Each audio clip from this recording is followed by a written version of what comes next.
날씨가 최근 한 1, 2주 이 동네 날씨가 아닌 것 같아요. 너무 숨막히게 더우시죠? 집에 에어컨 냉방 시설이 미국 주택에 다 있는 게 아니고 85%, 그러니까 15%, 10집 중에 한두 집은 에어컨이 없습니다. 우리 동네도 에어컨 없는 집이 꽤 있는 것 같아요. 옛날엔 추운 동네여서. 그래도 여기가 남부보다는 제가 조지아나 또는 저기 남서부보다는 훨씬 덜 덥습니다.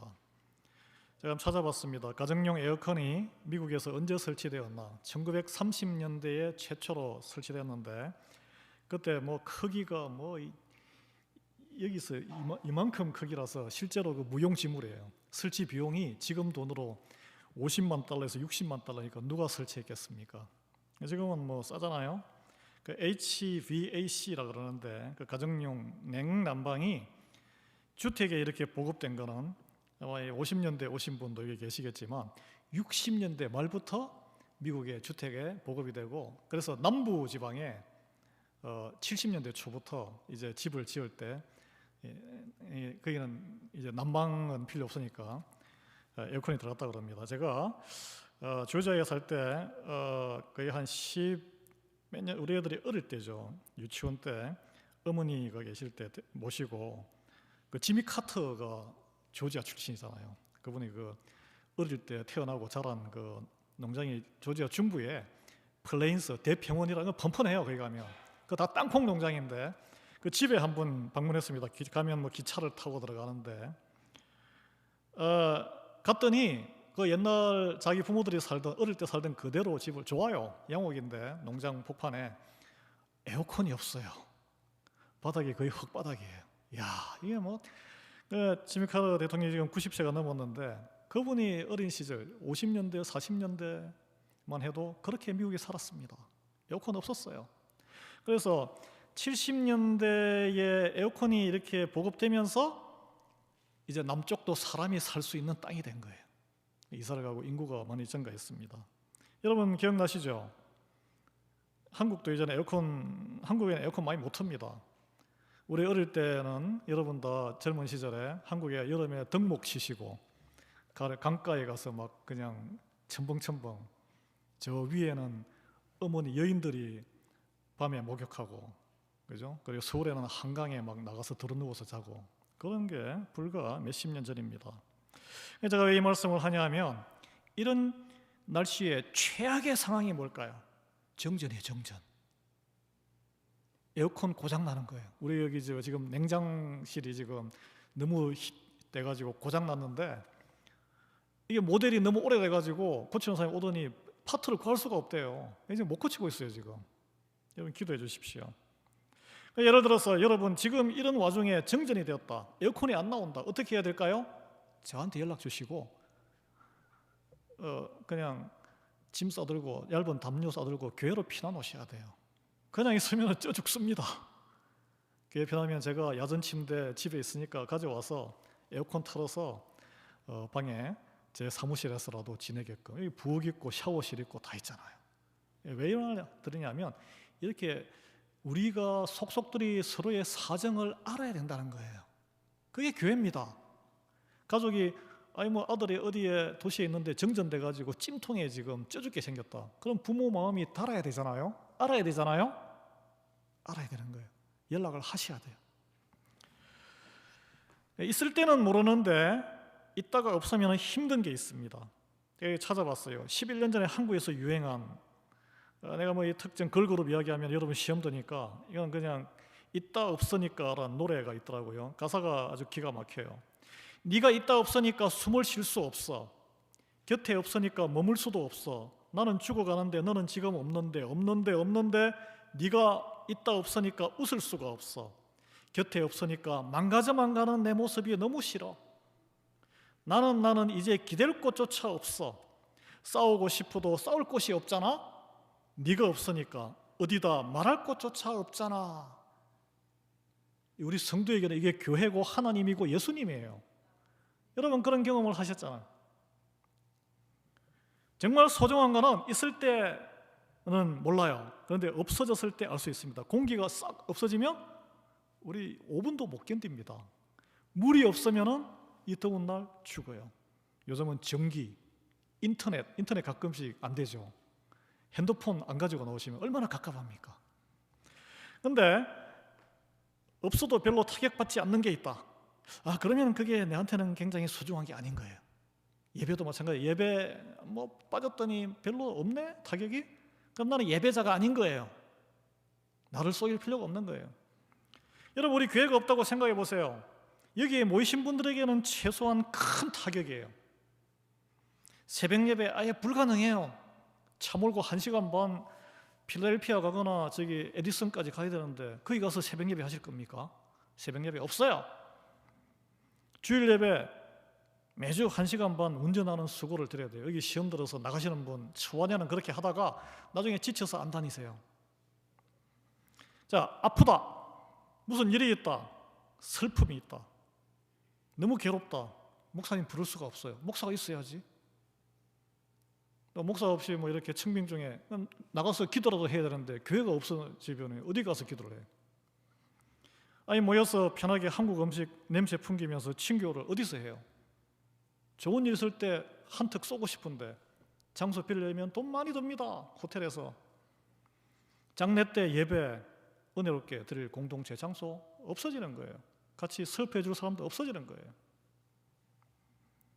그런데 여러분, 우리 한인 교인들 말고 이 지역사회에 우리 한인을 넘어서 우리 교회의 존재감은 어떠할까요? 교회에 다니지 않는 한인들, 불신자들 또는 우리 지역의 우리 한인이 아닌 미국 사람, 여기에 네이버들 우리 교회를 어떻게 생각할까 이 말이에요. 있어도 그만, 없어도 그만인 존재일까요? 아니면 없는 게 더 편할까요? 이거 한번 생각해보고, 그럼 교회가 아니고 이 공동체니까 여러분의 가정은 어떻습니까? 우리 지역 한인들과 우리 이웃들, 미국 이웃들에게 내 가정이 있어도 그만이고 없어도 그만인가? 아니면 없어지면 슬퍼하고 아쉬워할 사람이 한 사람이라도 있느냐 이거예요. 아니면 없어지면 아이고 잘 됐네, 꼴 보기 싫었는데. 그래서 잔디가 얼리도 안 하고 막 시끄럽고 밤에 붕붕붕붕 음악 틀어놓고 하면은 이사 가면은 시원하잖아요, 사실. 제가 이 문제를 던지는 것은 오늘은 충격을 주는 공동체, 성령이 임해서 완전히 변화된 새로운 공동체가 이게 최초에 만들어진 이 교회의 모습이었다는 거예요. 그래서 이걸 우리가 한번 나눠보고 싶습니다. 그걸 통해서 내가 속한 교회, 우리 교회죠. 내가 속한 가정이라는 공동체가 얼마나 다른 사람들에게, 이웃들에게 의미 있는 공동체냐, 어떤 임팩트, 영향력을 주고 있느냐, 아니면 아니냐, 이걸 한번 점검하는 시간.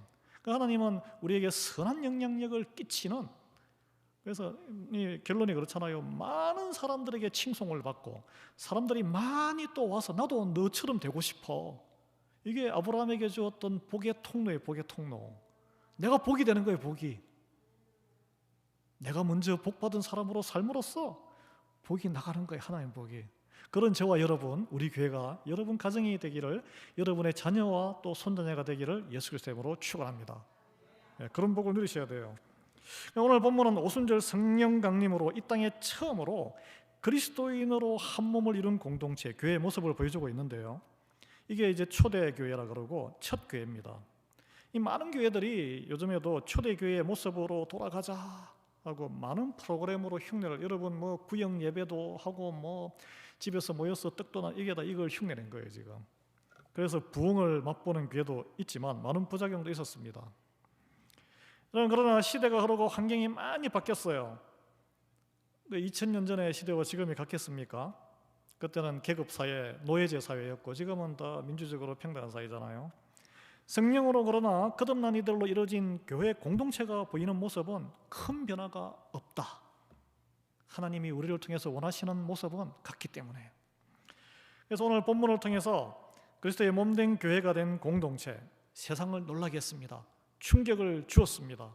그 공동체의 특징을 함께 보면서 우리가 지금 부르심을 받고 모이는데, 이 우리가 모인 이 공동체, 그리고 우리 또 가정은 얼마나 거기서 멀리 떨어져 나와 있는가, 아니면 얼마나 또 가까이 있는가, 나는 무엇을 지향하고 있는가, 그걸 한번 점검해보는 시간이 되기를 바랍니다. 오늘 본문에 보면 성령이 임한, 성령으로 거듭난 초대교회 공동체는 5가지 새로운 현상이 나타났습니다. 이건 새로운 현상이에요. 첫 번째, 성령이 임한 공동체는 무엇보다 하나님을 두려워하는 경외심으로 가득 차 있었다는 거예요. 이게 첫 번째 나옵니다. 43절에 보면 사람마다 두려워하는데 사도들로 말미암아 기사와 표적이 많이 나타나니, 여기에 먼저 나오는 게 기사와 표적이 먼저 나온 게 아니에요.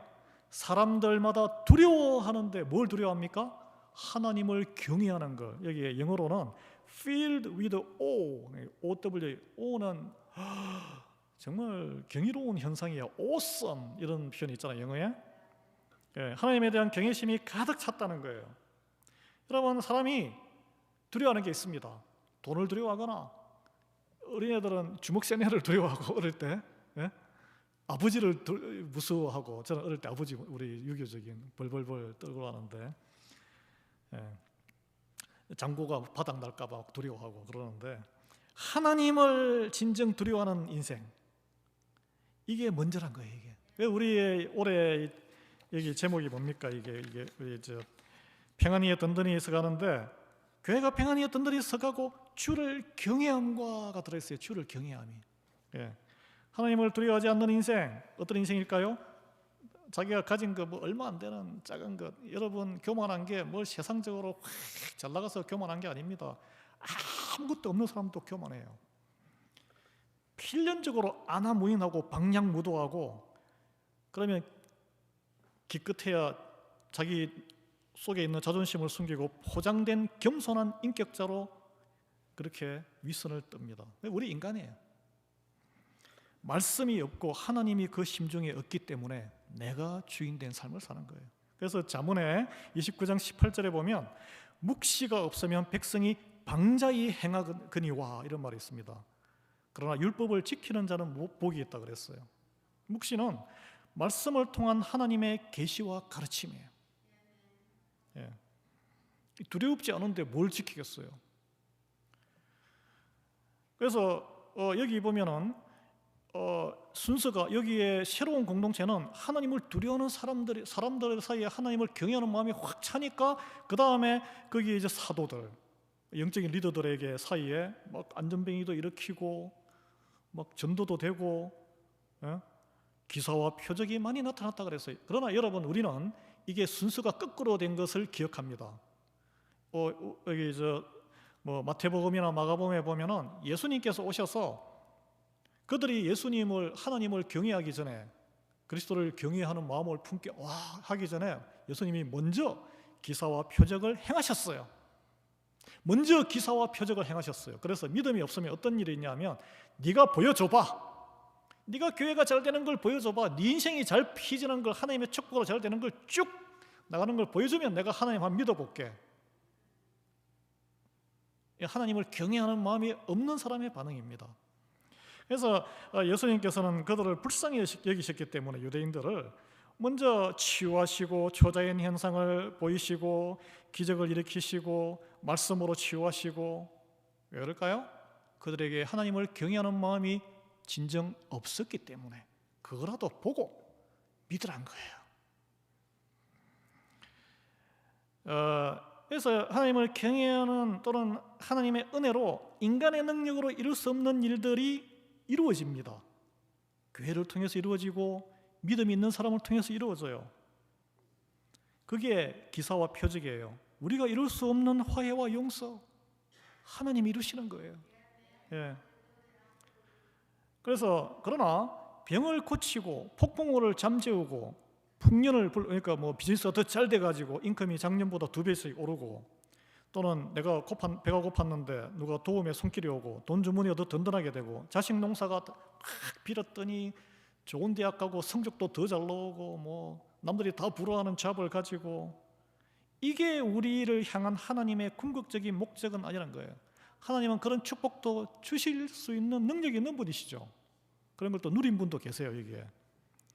그러나 우리는 하나님의 능력을 찾는데 내가 원하는 대로 보통 하나님이 전능자의 개입을 통해서 일해 주시기를 원해요. 우리의 모습이 그게. 예. 고린도전서 4장 20절에 보면 하나님의 능력이, 하나님의 나라가 말에 있지 않고 능력에 있다라 이런 말씀이 나오는데, 자, 우리가 여기서 생각할 것은 관련해서 하나님의 나라의 능력은 어떤 능력이냐 이거예요. 여기에 성경에 보면 많은 거짓 선지자들에 대한 경계하라고 바울이 그런 이야기 많이 합니다. 거짓 선지자들의 하도 옛날에는 의료시설이 안 좋아서 아픈 사람들이 너무 많았어요. 정신이 혼미한 사람도 있고, 그러니까 귀신을 쫓아내는 능력이라고 오해를 많이 했습니다. 거짓 선지자들, 병을 낫게 해주는 안수의 능력, 또는 어떤 사람들은 막 설득력, 말재주, 그래서 주문 같은 능력의 말들이라고 황홀한 신비한 체험이다, 이렇게 또 이야기하는 사람도 있어요. 그거 마귀에게 속한 자들이에요. 예. 하나님 나라의 이 바울이 말하는 능력이란 것은 삶의 능력이에요. 내가 변화된, 내가 죄인이라는 것을 깨닫고 변화된 삶, 그 변화된 삶을 보여준 것이 오늘 이 우리 본문에 나오는 최초의 성령 충만으로 입은 공동체 교회였다는 거예요. 그래서 우리는 굉장히 이게 원형적인 프로토 같은 그런 모델입니다. 이 거룩하지 않은 자가 거룩을 살아가게 되는 능력이에요. 이게 이 십자가의 도와 함께 하는 성령의 역사로만 설명할 수 있습니다. 우리가 무슨 능력이 있어서 이런 걸 행하겠어요? 예. 손도 이렇게 안으로만 굽잖아요. 그죠? 당기기 바쁘죠. 은혜든지 축복이든지 돈이든지 뭐든지 내 품으로 끌어안기에 바쁘죠. 우리는 그렇게 지금 만들어져 있는 거예요. 그렇지만 밀어낼 수 있게끔 변화하는 힘을 성령님이 주신다는 거예요. 어떨 때? 하나님을 경외하는 마음이 가득 차게 우리가 변화될 때, 그리스도의 복음을 전하는 자에게 성령이 함께할 때 나타나는 역사예요. 복음을 왜 우리가 전도를 해야 하냐면 한 영혼이 불쌍해서 전도하는 게 아니에요. 내가 살기 위해서 전도하는 거예요. 여러분이 복음을 선포하고 전도하면 거기서 말씀의 능력이 있기 때문에 나의 영혼을 소생시키는 거예요. 예. 선생님이 가르침으로 더 명확하게 그 지식과 진리를 깨닫는 것과 같은 이치입니다. 밥을 계속 지어주는 어머니가 그 누구보다 그 음식을 잘 알잖아요. 받아 먹는 사람은 그냥 먹고 맛이 있네 없네 말만 많죠. 그래서 성령으로 거듭나서 받는 은혜 가운데 가장 큰 은혜가 뭐겠어요, 여러분? 하나님을 경외하는 마음으로 가득 차는 거예요. 그러면은 말씀을 찾게 되고 말씀의 능력이 있기 때문에 내가 변화받고 환경도 같이 변화받고 주변 사람도 변화를 받는 거예요. 저는 그런 은혜가 우리 모두에게 주어지기를 항상 기도하고 있습니다. 여러분 지금 어떤 상태예요? 하나님보다 더 두렵고 신경 쓰이는 게 있습니까? 배우자의 눈치를 보십니까? 사람들의 시선과 평판이에요. 내 삶에 대한 기준이에요, 기준. 내가 내 자신이 마땅치 않아 가지고 괴로운 사람들도 있습니다, 여러분. 두 번째, 성령 임한교회 공동체는 믿는 사람이 다 함께 있는 공동체예요. 다 함께 있는 공동체. 오늘 여기 나오죠. 44절에 믿는 사람이 다 함께 있어.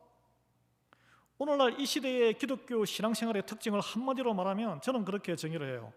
거대한 자기 도취의 착각이에요.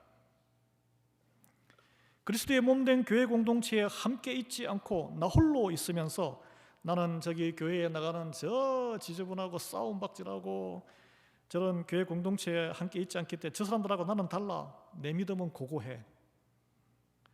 나는 믿음을 지키는 사람이야. 이거 착각이에요, 착각. 믿는 사람들은 애초부터 다 함께 있었습니다. 왜냐하면 하늘나라 가도 다 함께 있을 거예요. 고고하게 섬에 혼자 사시게 하시겠어요, 하나님이? 그냥 함께도 아니에요. 여기에 다 함께 있었어요. 한 공동체에 한 공간에 모여서 몸을 이루고 있는 거예요. 몸이 하나예요, 하나. 성령님도 하나고 예수님도 한 분이고 하나님도 한 분. 그 세 분이 한 하나님이에요. 여기에 부자, 가난한 사람, 또는 부부, 또는 가부, 호라비, 남자, 여자, 나이 많은 사람, 젊은 사람, 청년, 빈부 귀천, 박사 또는 뭐 고등학교도 졸업 안 한 사람, 그런 언급 하나도 없잖아요. 하나님 앞에서는 우리는 그저 죄인이에요, 죄인. 세 번째, 성령이 임한 공동체는 모든 물건을 서로 통용하는 공동체가 되었어요. 이게 모든 물건이라고 했습니다. 소모품이나 싼 물건은 아무렇게나 누구나 사용해도 되고, 너무 비싼 물건은 자칫하면 말이 많이 나오니까 가려서 사용하도록 까다롭게 하지 않았다는 거예요. 물건의 가치를 차별하지 않았습니다. 그리고 교회니까 당시에는 사람들이 자기들이 집에서 사용하던 물건을 다 가지고 와서 뭐 우리처럼 이렇게 사서 했겠어요. 그러면은 이거는 누가 가져온 거, 저거는 누가 가져온 거 있을 거 아니에요. 이 피아노는 누가 가져온 거, 이거는 어느 집사님이 도네이션한 거. 그러면 그걸 주장할 거 아니에요. 저거는 내가 했으니까 이거 피아노는 누구만 어느 정도 수준 되는 사람만 치세요. 교회가 그래요? 저 사람이 도네이션 했으니까 저 사람 말 들어야지. 안 그렇다는 거예요. 그 누구도 내 것이라고 권리 주장을 하거나 기득권 주장을 하면서 내가 더 좋아하는 사람에게 내가 원하는 대로 내가 기정한 물건을 사용하도록 주장하지 않았습니다. 이걸 제대로 적용하자면 여러분이, 제가 교회 공동체에 헌금한 것을 내 뜻대로 사용하고자 주장하지 않아야 한다는 거예요. 교회의 논의 과정과 절차에 맡겨야 한다는 거예요. 그게 교회를 공조직으로 하나님의 몸으로 리스펙트, 존중하는 거예요. 그리스도의 몸된 교회를 통해서 하나님께 드림으로 내가 할 소명은 거기서 끝이에요. 또 누구는 교회에 공헌을 많이 했으니까 어떤 물건을 사용할 권리가 보장되고, 누구는 교회의 공헌도가 적으니까 물건 사용에 말도 못 꺼내는 분위기. 이것도 교회가 아닙니다. 여러분, 그러면 적용을 해볼게요. 여러분 집에 다 요즘은 방마다 다 TV가 있는데, 어떤 집은 보통 거실에 TV가 있잖아요. 아버지가 돈 벌어 오니까 아버지가 리모컨을 쥐고 주장할 수 있는 권리 있고, 그 다음은 뭐 엄마고 어른이니까 애들은 없는 시간만 자기들 보고 싶고, 가족에 욕실이 있으면은 누구는 욕실 사용하고 누구는 욕실 사용 못하게 하고, 이게 화평한 가정이 이래 화평한 가정 되겠어요? 우리 부모님 세대는 그렇게 했어요. 저는 아들이기 때문에 아버지와 상에 같이 올라와서 같이 밥을 같이 먹었는데, 막내기 때문에 어머니하고 누나들은 더 심한 집은 아예 그냥 같이 같은 자리에 먹고 부엌에서 먹어야 되는 거고, 한 상에 같이 못 먹었잖아요. 이거는 성령으로 거듭난 그리스도의 몸된 공동체의 모습이 아니란 거예요. 여러분, 사탄이 공중권세를 쥐고 있다는 것이 세상 논리라 그랬습니다. 세상은 어때요? 아주 정확하게 내 것의 권리를 주장할 수 있게끔 지분대로 정확하게 내가 몇 퍼센트 넣었으면 몇 퍼센트의 권리만 주장 딱 할 수 있게끔 아주 법적으로 보장을 쫙 해놨어요. 꼼꼼하게. 그래서 견해와 이해 다툼이, 오해가 있으면 어떻게 합니까? 그래, 법정에서 해결하자. 너 변호사 사고 나 변호사 사고 깔끔하게 정리해 줍니다. 만약에 내가 헌신한 대로, 내가 헌금한 대로 내 지분만큼 내가 내 뜻대로 주장해서 교회 공동체에서 사용하도록 한다면 그것은 교회가 아니고 세상을 가져와서 교회를 만드는 거예요. 우리가 이게 여기서 보는 이 말씀을 보면서 모든 물건을 서로 통용하는 공동체다. 이 뭐 공산주의도 아니고 우리 수준에 맞게끔 이걸 적용을 해야 된다는 거죠. 네 번째, 성령이 맺던 초대교회는 재산과 소유를 매각해서 각 사람의 필요를 따라 나눠준 공동체였습니다. 여러분, 우리 교회의 모습과 우리 가정의 모습이 얼마나 지금 이것과 동떨어져 있는지 또는 합치하고 있는지를 한번 생각해 보시기 바랍니다. 우리 지금 이 시대에는 이렇게 하는 교회 공동체, 어떤 공동체도 찾아보기 어렵습니다. 우리는 단지 이 원리를 소득의 일부를 헌금으로 교회 공동체를 통해 하나님께 드림으로 부분적으로 실천하고 있어요. 하나님 나라가 이런 일이 일어나는 데는 항상 먼저 말씀을 실천하고 순종하는 첫 헌신자가 있기 마련이에요. 그분이 누구냐면 나옵니다. 사도행전 나오는데 마가복음을 쓴 마가의 외삼촌 바나바예요. 바나바. 초대교회에서는 그 사람이 먼저 딱 헌신했어요. 이분은 옆에 그 지중해의 사이프러스 구브로라는 섬에 살았던 해외 동포 유대인인데 자기가 가지고 있던 땅을, 집하고 땅을 다 팔았어요. 그래서 예루살렘으로 왔어요. 여러분, 미국에서 다 팔아가지고 한국 서울로 갔는데 그럼 어떻게 하겠습니까? 집도 사야 되고 상가 환차익 해가지고 상가도 빌딩도 사고 투자를 해야 되잖아. 근데 이분은 투자하지 않고 교회에 헌금했습니다. 아마 엄청난 금액이었을 거예요. 부동산을 팔았으니까. 그래서 당시에 이 부흥으로 교회가, 큰 교회가 3,000명이 막 회개하고 있는데 뭐 돈 많은 사람들이 회개하고 그렇게 했겠어요? 다 과부들이에요. 과부들. 살기 힘든 사람들. 먹여 살려야 되는 거예요, 교회가. 그리고 사도들이 뭐 가서 일하고 했겠어요? 사도 사례비도 줘야 되잖아. 교회 운영비도 들잖아요. 모이면 밥을 먹어야 되니까. 바나바의 그 자금으로 이제 교회 운영이 되었는데, 이래서 초대 교회에서 이 사람이 일약 스타가 된 거예요. 스타. 유명 인물이 되어서 존경받고 그 사람이 한마디 하면은 쫙 영향력이 있었겠죠. 그래서 하나님께서는 이런 바나바의 그 선한 영향력을 이용해서 사도 바울을 인도하고 양육하는 데 쓰임 받는 영광을 받은 거예요. 여러분, 제가 가장 안타깝게 생각하는 것은 저를 통해서 정말 헌신적이고 훌륭한 하나님의 나라를 확 일으키는 한 사람이 양육받기를 원해요. 저는 여러분 중에 그런 분이 나오기를 정말 기도하고 있습니다. 여러분, 여기에 가르치는 잡을 가진 분도 있고 다 부모님들이 계신데 청출어람, 나보다 더 자녀가 뛰어나고 나보다 더 제자가 뛰어나면 그만큼 기쁜 게 어디 있겠어요. 이 바나바가 그런 축복을 받았다는 거예요. 이제 이게 쉬운 건 아니죠. 믿음이 없으면 따르지 못합니다.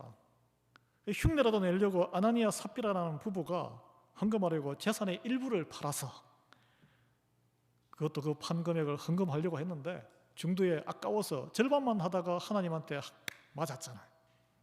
죽었어요. 우리는 이해가 안 돼요. 아니, 드리려고 했는데. 네?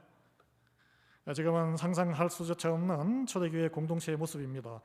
당시 시대에 그러면 이렇게 사는 공동체가 있었을까? 뭐 흔했으면 별로 충격적이지 않잖아요. 고대 노예제도 사대, 사람도 주고 사고 파는 마당에 이런 공동체가 어디 있었겠어요? 지금도 힘든데. 여러분, 세상에 이 교회를 위해서 내 재산과 소유를 팔기는 왜 팝니까? 우리 생각은 그렇잖아요. 왜 팔아요? 왜 팔아? 무주공산, 목사 좋은 일, 목사 월급 주려고 팝니까? 그런 생각을 다 가지고 계시잖아요. 재산과 소유를 더 늘리기 위해서 하나님을 믿고 교회 다니는 거라고 생각을 하는 거죠, 보통. 그렇다면은 저는 여기서 선포합니다. 그런 생각으로 걷는 신앙의 길은 그리스도의 제자로서 걷는 구원의 길과는 정반대 방향의 길을 걷고 있다는 거예요. 지금 사탄의 제자가 되어서 길을 걷고 있는 거예요. 만약 우리 가운데 그런 생각이 아직 잠겨 있으면 가던 길을 멈추셔야 돼요. 생각을 돌이키셔야 됩니다.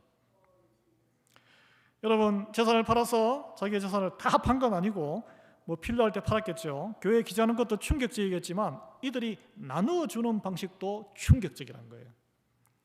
우리 어떻게 합니까? 요즘 모든 교인에게 골고루 나눠주는 것을 마음 편하게 생각합니다. 그것이 페어하다고 생각해요. 왜냐? 모든 사람에게 골고루 나눠주는, 세상 말로는 보편복지. 우리 그런 거 받았어요. 팬데믹 때 연방정부에서 쫙 600불씩 쫙 다 받았잖아요. 3분인가? 예. 모든 사람에게 골고루 나눠주는 이거는 공산주의. 불만 없어요. 뒷말이 없습니다.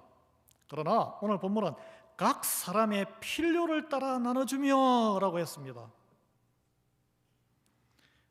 교회는 모든 사람을 동일하게 돕고 모든 사람을 똑같이 천편일률적으로 구제의 은혜를 베풀지 않습니다. 왜 그럴까요?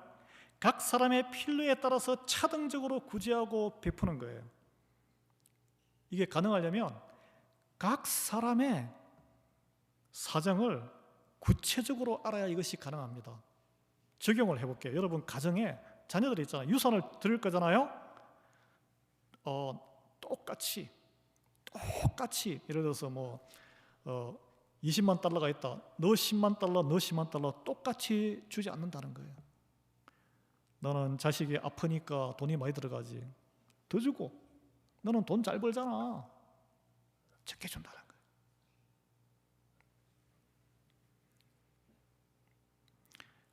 이게 어떻게 가능해요?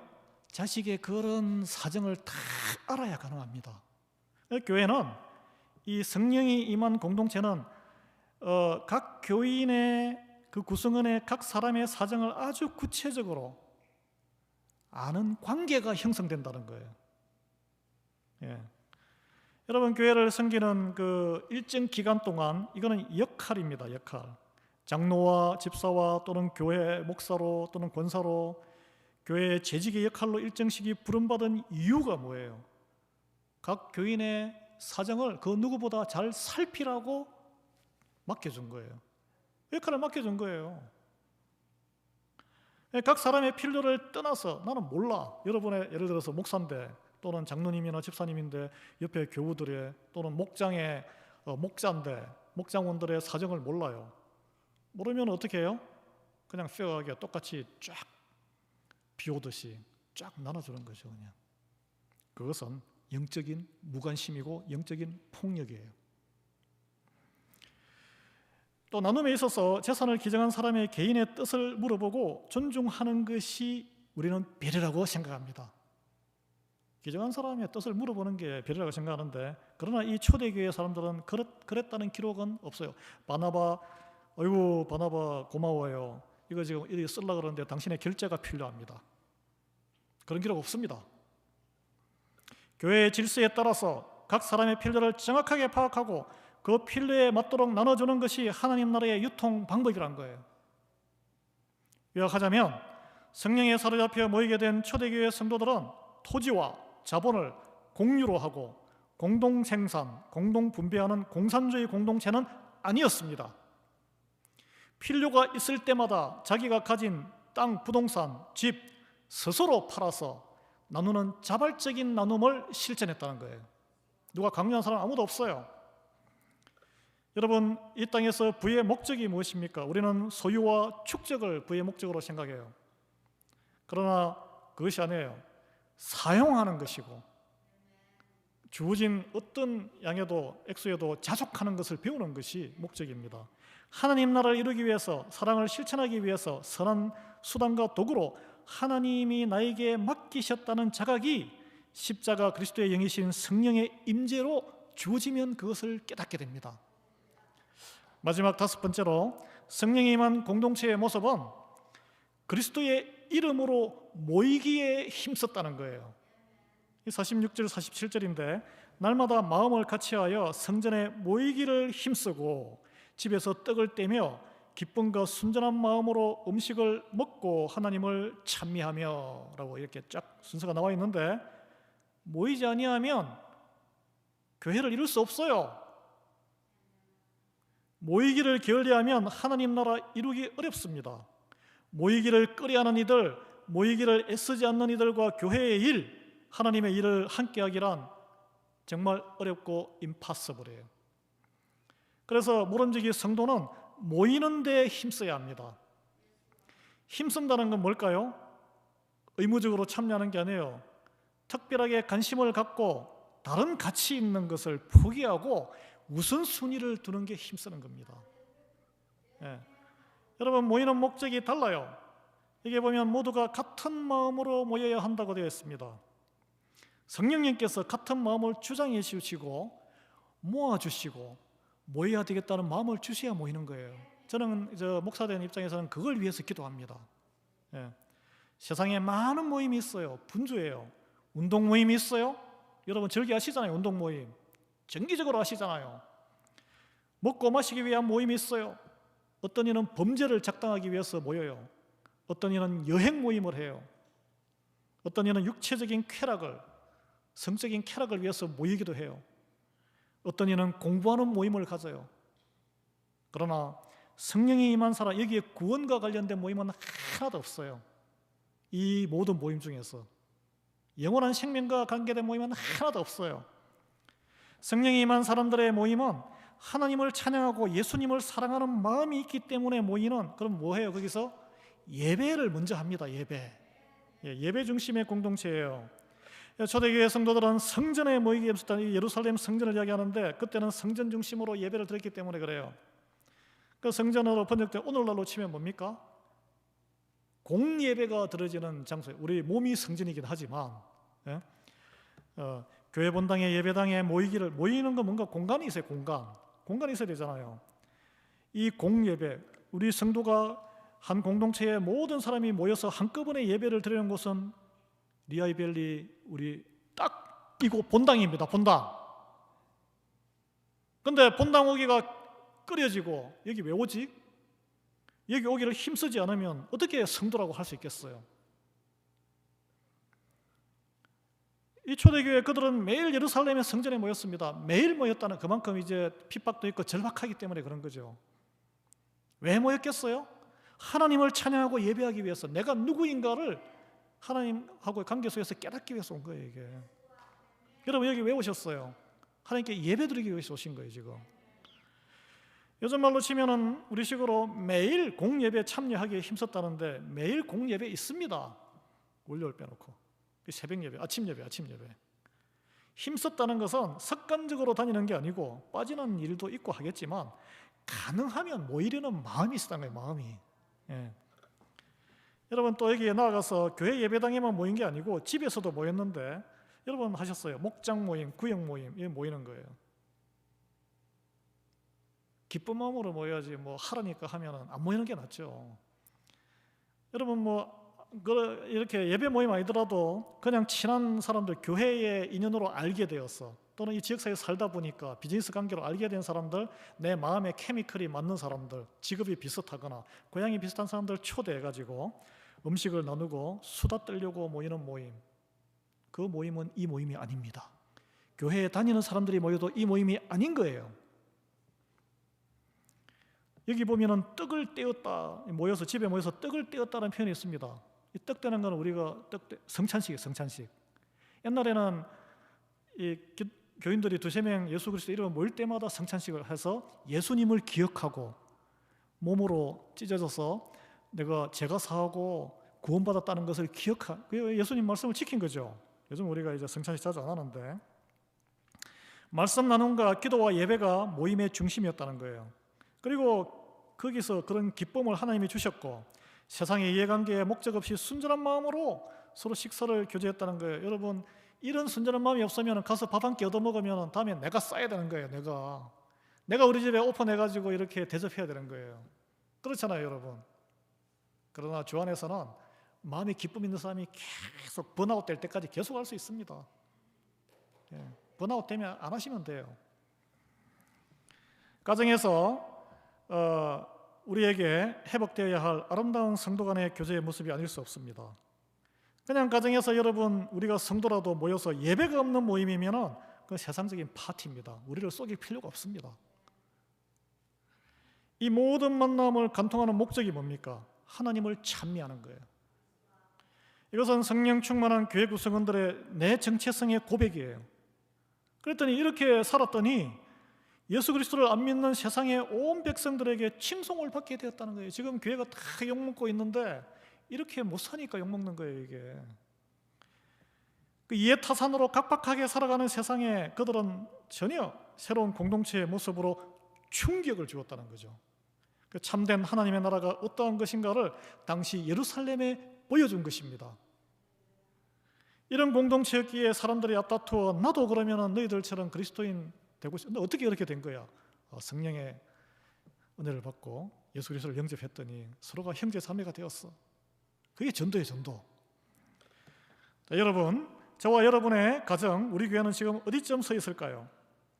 세상에 충격을 주는 교회와 가정 공동체입니까? 아니면 있어도 그만, 없어도 그만인 공동체인가요? 오직 이제 결론, 성령이 임해서 성령 충만함의 은혜를 사모하시기 바랍니다. 그러면 우리도 변할 수 있습니다. 두려움을 떨칠 수 있어요. 세상의 두려움. 우리 교회와 우리 가정이, 우리 모든 모임이 하나님 나라를 보여주며 세상에 선한 충격을 주는 공동체가 되기를 소망합니다. 같이 찬송